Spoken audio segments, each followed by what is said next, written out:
मैं दीप्ति अग्रवाल, सहायक आचार्य राजनीति विज्ञान, रामेश्वरी देवी राजकीय कन्या महाविद्यालय में कार्यरत हूँ।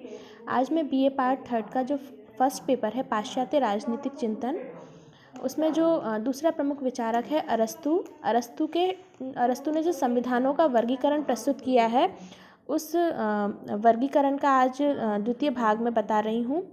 तो उसमें पहले भाग में मैंने बताया था आपको कि अरस्तु ने किस तरह संविधानों का वर्गीकरण या शासनों का वर्गीकरण प्रस्तुत किया, उसके कौन कौन से आधार बताए थे और कितने प्रकार का उसने संविधानों का वर्गीकरण किया था। जैसे मैंने बताया कि अगर एक व्यक्ति का शासन जब जनता के हित में किया जाता है यानी अपने शुद्ध रूप में होता है तो शासन का वो रूप राजतंत्र है। जब एक व्यक्ति का शासन विकृत हो जाता है यानी अपने हित में होता है तो वो निरंकुश तंत्र है।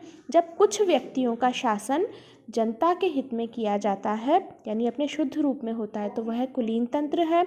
जब वह विकृत हो जाता है यानी स्वयं के हित को ध्यान में रखते हुए होने लगता है, जनता के हितों की अवहेलना की जाती है, तो वह धनिक तंत्र होता है। इसी तरह जब अनेक व्यक्तियों का शासन जब जनता के हित में किया जाता है यानी अपने शुद्ध रूप में होता है तो वो पॉलिटी या संयत प्रजातंत्र होता है। और जब वह विकृत हो जाता है तो वह लोकतंत्र, भीड़तंत्र या डेमोक्रेसी जिसे अरस्तु कहता है वह बन जाता है। हम देखते हैं जो शासन का वर्गीकरण अरस्तु ने प्रस्तुत किया है उसकी प्रमुख विशेषताएं क्या क्या हैं। तो सबसे पहले अरस्तु ने जो पहली विशेषता बताई है वो है शासन के उद्देश्य का महत्व। अरस्तु ने अपने वर्गीकरण में इस विचार को स्वीकार किया है कि शासन की श्रेष्ठता उसके उद्देश्य से तय की जाती है। केवल उन संविधानों अथवा शासन प्रणालियों को ही श्रेष्ठ माना जा सकता है जो सामान्य हित में शासन का कार्य करती हैं, अर्थात सामान्य हित साध्य है और शासन साधन। दूसरा अरस्तु ने माना संविधान का आर्थिक आधार। अरस्तु ने संविधान के संचालन में आर्थिक वर्गों के महत्व को स्वीकार किया है। उसके अनुसार धनिक तंत्र अथवा अल्पतंत्र का आधार संपन्न वर्ग है। इसी प्रकार संविधानिक तंत्र यानी जो पॉलिटी है उसका आधार मध्यम वर्ग और जो लोकतंत्र यानी भीड़ तंत्र है उसका आधार निर्धन वर्ग होता है। तीसरी जो प्रमुख विशेषता हम देखें तो उसमें शासन के परिवर्तन का चक्रीय सिद्धांत अरस्तु ने प्रस्तुत किया है। ये बहुत ही महत्वपूर्ण है शासन का जो चक्रीय परिवर्तन का सिद्धांत है।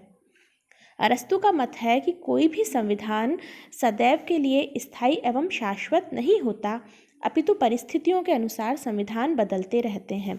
अरस्तु के अनुसार संविधानों में जो ये परिवर्तन होता है वो एक निश्चित क्रम में होता है, यानी इधर उधर नहीं होता है, इसका एक निश्चित सर्किल है, उसी में यह परिवर्तन होता है।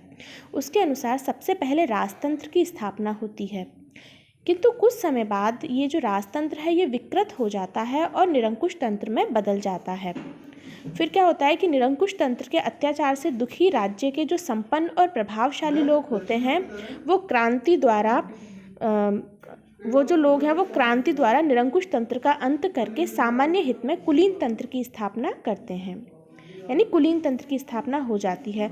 किंतु एक लंबे समय बाद जो कुलीन तंत्र है उसमें भी बुराइयां आने लगती हैं, वो भी विकृत हो जाता है और फिर इस तरह धनिक तंत्र या अल्प तंत्र की स्थापना हो जाती है। अब लंबे समय बाद जो ये अल्पतंत्र है इसके कुशासन से यानी इसके अत्याचार से पीड़ित होकर जो अधिकांश मध्यम वर्गीय नागरिक हैं वो क्या करते हैं, धनिक तंत्र का अंत करके संवैधानिक तंत्र या संयत प्रजातंत्र जिसे पॉलिटी कहते हैं उसकी स्थापना कर देते हैं। फिर एक लंबे समय बाद यानी कालांतर में ये संवैधानिक तंत्र भी भ्रष्ट हो जाता है और ये अपने विकृत रूप यानी जिसे हम लोकतंत्र या भीड़तंत्र कहते हैं उसमें बदल जाता है। फिर इसके कुशासन का अंत किसी एक वीर व्यक्ति द्वारा किया जाता है जो अनेकानेक गुणों से संपन्न होता है और ये सामान्य जनता में हीरो की तरह या नायक की तरह फेमस हो जाता है। जो यह हीरो या नायक होता है ये पुनः राजतंत्र की स्थापना करके राजा बन जाता है। अरस्तु के अनुसार जो संविधान है या जो शासन प्रणाली है उसका यह जो परिवर्तन का चक्र है यह निरंतर चलता रहता है। तो ये है अरस्तु का चक्रीय परिवर्तन का सिद्धांत। शासन का वर्गीकरण हमने जो अरस्तु में देखा है, अब हम इसका मूल्यांकन कर सकते हैं। इसमें हमें कुछ प्रमुख आलोचना या कमियां दिखाई देती हैं। सबसे पहली आलोचना तो यही है कि राज्य, संविधान और शासन तीनों को अरस्तू एक ही मानता है और उसमें अंतर नहीं करता। वो कहता है कि अगर संविधान में परिवर्तन होता है तो राज्य और शासन के स्वरूप में भी परिवर्तन आ जाता है, जबकि वास्तव में ये तीनों चीज़ें अलग अलग हैं और इन्हें एक ही मानना उचित नहीं है। दूसरा, जो इसने चक्रीय परिवर्तन का सिद्धांत प्रस्तुत किया है, ये अनैतिहासिक है, यानी इतिहास में इस तरह का परिवर्तन का चक्र हमें स्पष्ट रूप से कहीं भी देखने को नहीं मिलता। तीसरा, हमें देख सकते हैं कि अरस्तू ने जो विचार दिए हैं उसमें मौलिकता का अभाव है।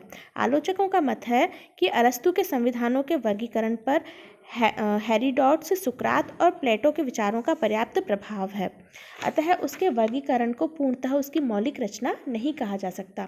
जब हमने प्लेटो के स्टेट्समैन में देखा तो कुछ इसी तरह का वर्गीकरण प्लेटो ने अरस्तू से पूर्व में ही प्रस्तुत कर दिया था। एक बहुत प्रमुख आलोचना हम ये कर सकते हैं कि न तो ये वर्तमान युग के अनुकूल है उसने जो शासन का वर्गीकरण प्रस्तुत किया, और न ही वो लोकतंत्र के अनुकूल है, क्योंकि वर्तमान में हम सबसे श्रेष्ठ शासन प्रणाली लोकतंत्र को मानते हैं और अरस्तू ने सबसे निम्नतम स्थान पर लोकतंत्र या डेमोक्रेसी को रखा है। तो वो प्रजातंत्र को सही शासन प्रणाली न मानकर इसे भीड़ तंत्र की संज्ञा देता है। और यदि हम इसमें कुछ महत्व की बातें देखें हम, तो सबसे महत्वपूर्ण बात तो ये है कि अरस्तू ने ये माना कि शासन वो ही अच्छा होता है जिसमें शासक जनहित में शासन करता है, यानी शासन का उद्देश्य जनता का हित या सामान्य जनता का हित होना चाहिए। और दूसरा, उसने मध्य वर्ग को बहुत ही महत्वपूर्ण स्थान दिया, क्योंकि मध्यम वर्ग एक ऐसा वर्ग है जो निर्धन और संपन्न वर्ग दोनों में बैलेंस बनाकर रखता है। तो इस तरह अरस्तू के जो संविधानों का वर्गीकरण है उसमें हमें बहुत ही महत्वपूर्ण बातें दिखाई देती हैं। अच्छा, अरस्तू ने ये जो बताया बहुत ही शाश्वत महत्व का सत्य है कि किन्हीं निश्चित स्थितियों में ही कोई शासन प्रणाली श्रेष्ठ होती है, और जब स्थितियां बदल जाती हैं तो वो शासन प्रणाली वहाँ के लिए अनुपयोगी हो जाती है। तो ये था अरस्तू का वर्गीकरण। बहुत बहुत धन्यवाद।